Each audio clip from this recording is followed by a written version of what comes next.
Darksiders 3 is a brilliant game.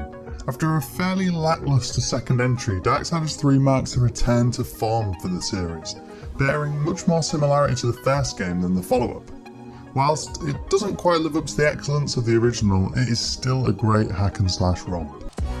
My expectations for Darksiders 3 were admittedly fairly low. Despite the original being one of my favourite games of that year, Darksiders 2 soured me somewhat on the series. It wasn't a bad game per se, it just couldn't live up to the original. It seems developer Gunfire Games openly realised that too, with Darksiders 3 feeling much closer to the follow-up fans expected from the first. You're placed in the shoes of Fury, the third whip-wielding horseman of the apocalypse. Taking place at the same time as Darksiders 1, she's sent to Earth by the Charred Council to defeat and recapture the 7 deadly sins. The story was honestly somewhat more interesting than I expected, with Fury becoming more likeable as a character as the game goes on, despite her constant rage, which is fairly fitting given her name. It's never the game's strong point, but it kept me intrigued throughout. Where Darksiders 3 differs from both previous titles is the glaringly obvious inspiration from Dark Souls. The game is challenging, in a way that is distinctly new for the series. Whilst Fury's combat style provides quick and nimble attacks, allowing the player to get in and out of action quickly, enemies' attacks are often devastatingly brutal. Dodging is the name of the game here, and timing a perfect dodge allows you to counter with a stronger attack. From beginning to end, the developers build a heavy reliance on learning the timing of enemies to succeed. Stronger enemies can destroy Fury's health in 2 to 3 hits at times, even on the game's standard difficulty. I actually originally started the game on challenging, expecting a similar difficulty to previous games in the series. However, after a few hours, I had to knock things down for my first playthrough due to some incredibly tough battles taking their toll on me. Fans of Dark Souls and that series' brutal difficulty will feel right at home here. On the standard difficulty, Darksiders 3 never quite hits that level, but it's certainly a tough game with some major difficulty spikes throughout.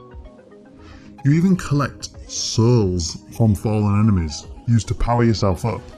Souls can be spent at Vulgrim's shop, either on levelling up or purchasing various items such as healing, defense and restoration consumables.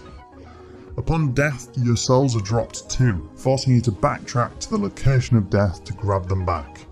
Sound familiar? Unfortunately for me, this led to one of my biggest gripes with the game. I just don't enjoy backtracking through 5 or 10 minutes of fodder enemies to reach that difficult battle each time that I died. It's just simply not a fun mechanic in my opinion, and honestly I think the game is worse off because of it. That said, if you're a Dark Souls fan, your mileage may vary here. For me, Darksiders 3 tipped the scale a little bit too often on the side of frustration when it came to its difficulty. That said though, the combat overall felt great. Fury's much more agile than the series' previous protagonists, War and Death, making her low health seem like a believable trade-off. The focus on dodging took some adjusting to. Positioning quickly becomes an essential element of each combat scenario, forcing you to consider which enemies to take on first and figure out the smartest way to dispatch a group of foes. The game also features some brilliant boss battles, highlighting the infamous 7 deadly sins. Darksiders has always had a fantastic art style, with a unique take on the religious origins of the overarching story, and thankfully 3 is no different. Each boss feels like a gradual process of understanding and figuring out their movement and attack patterns to eventually take advantage of their momentary weaknesses. It makes the boss battles feel like puzzles of their own, of which I enjoyed figuring out almost all of them. Darksiders 3 also switches up the way in which the game's world is structured. Gone is the Zelda style hub and spoke structure of the original, and in its place is something which again feels somewhat familiar of a Dark Souls style game. Fans of the series might be disappointed to learn that there's no longer distinct dungeons to navigate through. Instead, Darksiders 3's world feels almost like one long dungeon. Whilst there are distinct areas in their look and feel, each area now kind of flows into the next. There's still a slight Metroidvania feel to the game's abilities, allowing you to access previously inaccessible areas later in the game. However, this is mostly used for additional side content or hidden rewards, rather than a major pillar of the game's structure like before. Fury's able to wield various elemental weapons throughout her journey, called hollows, which give her access to new traversal abilities, weaponry powers, and a new special move. The art of toggling between these hollows is a simple 2-button combo, allowing you to seamlessly switch between them on the fly, albeit not mid-combo. I actually found these to be one of the most intriguing elements of the game, and I'd highly recommend avoiding spoiling all of them before playing. Whilst I did prefer some more than others, the process of actually seeing what the game had in store for me, then figuring out their various intricacies, was something that I thoroughly enjoyed, and it is why I'll only be highlighting a couple of them in this video.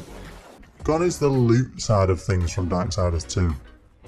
Whilst you will still collect various consumables and slottable upgrades for your weapons, there's no myriad of weapon variations here or stats-based gear to collect. It was a change which, on paper coming into Darksiders 2, sounded great, but in practice ended up kind of detracting from the overall experience in my opinion. On one hand, I was admittedly glad to see the game get back to a progression system that was much closer to the original. However, on another, it might have been interesting to see if that system could have been refined into something which just worked better. Frustratingly, I did encounter numerous bugs in my time with the game though, some worse than others. An issue which repeated itself fairly regularly, particularly in the first half of the game, was an infinite loading screen bug. My only solution was to force close the game and restart it. On one occasion, I actually encountered the bug right after a tough boss fight, resulting in me having to redo the entire boss fight again. It was incredibly annoying. I also encountered a couple of hard crashes during my time with the game. Performance was a bit of an issue too, and the frame rate often dropped at crucial moments, resulting in some frustrating combat scenarios. These drops do seem to be confined to specific areas of the game and were easily repeatable. It's a shame given the rest of the game feels fairly polished in comparison too mechanically. However, it is worth pointing out that I played through the game on pre-release code, and a day 1 update for the game is scheduled to be released by the time you'll hear this, which may or may not resolve some of the issues mentioned. Visually though, the game looks great in motion. I am a huge fan of the Darksiders art style, and 3 felt like a noticeable step up in the visual department. Whilst there are still some low-res textures here and there and visual oddities throughout, my overall opinion of the game's visuals was a positive one. There's some really great looking post-apocalyptic backdrops, which often made me stop and stare. After the superb, hype-inducing ending to the original Darksiders, fans have been waiting for a truly worthy sequel to the critically acclaimed hack-and-slash action-adventure since. Although Darksiders 2 felt like a bit of a swing and a miss, Darksiders 3 feels like a real return to form for the series. Whilst personally, I would have preferred to see more of a focus on the superb Zelda style structure and flow of the original here, I can't knock the team at Gunfire Games for trying to introduce a unique feel to each game in the series so far. Although I wasn't a fan of those cheap feeling 2 to 3 hit deaths and difficulty spikes, I am admittedly not the biggest fan of the Souls genre.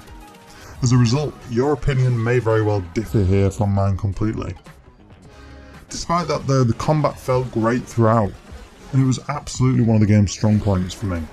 I genuinely enjoyed the more agile style of gameplay introduced through Fury's abilities. It took a little bit of time for me to adjust to the in and out style of attacking and that focus on dodging, but once I wrapped my head around approaching combat scenarios more cautiously, I was able to pull off some really satisfying results. Darksiders 3 is undoubtedly one of the biggest surprises of the year for me. I came in with admittedly shaky expectations, and I left extremely excited to see where the series goes from here. Whilst it didn't quite live up to the glory of the original for me, I had a ton of fun with the game.